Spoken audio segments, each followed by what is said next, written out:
over Nigeria, or APC will be the end of a democratic Nigeria as we know it.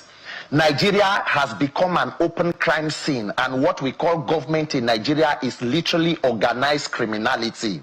Every institution that is supposed to serve the welfare of the Nigerian people have become weaponized against them. And most unfortunately, it's a National Assembly and a Parliament that should be the hallmark. Please, what this guy said, is it true? Like to hear your views.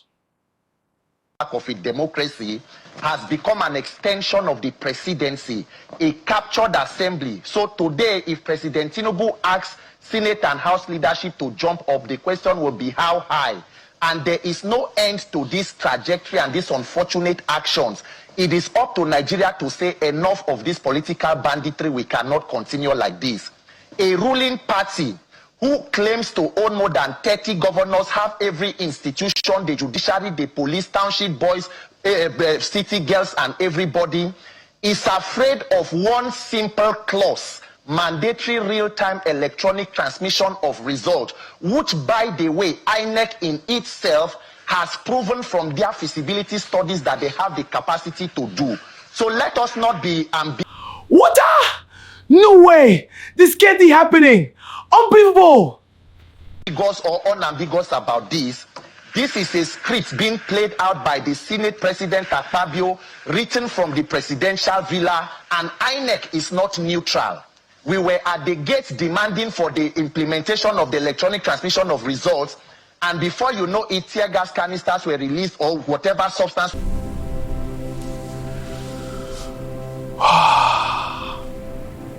were released on peaceful protesters. The first batch was released, people scampered and then came back there. And then there was a reinforcement of about a number of Hilux vehicles that carried some officers. The canisters were shot directly at peaceful protesters. In fact, these are some of the canisters that were picked, more than 20 or 30 of them. This was shot at protesters who ran up to the Eagle Square as far as the federal secretariat, even on passerbys who were just passing through the road, who were not part of the protest. And the question will be, who is afraid of free and fair election in Nigeria? What exactly is the ruling party afraid of?